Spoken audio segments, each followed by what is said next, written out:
Hi, I'm Henrietta. Thank you for joining me today for Crafty Kids. For today's craft, we will be making boat craft.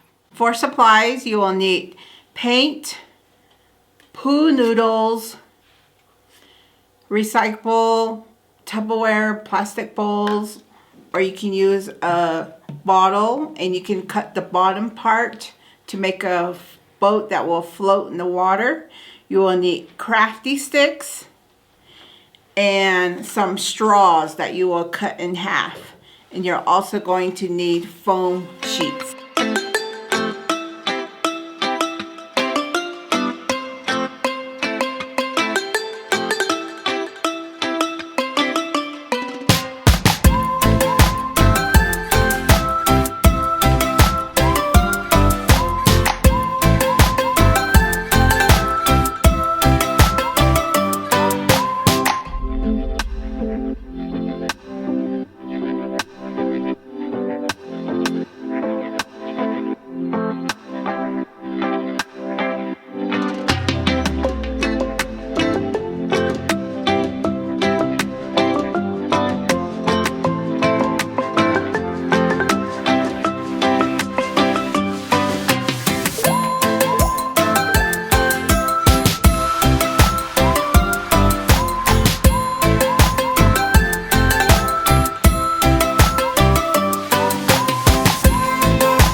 Thank you for tuning in today for Crafty Kids. I hope you enjoyed the boat craft.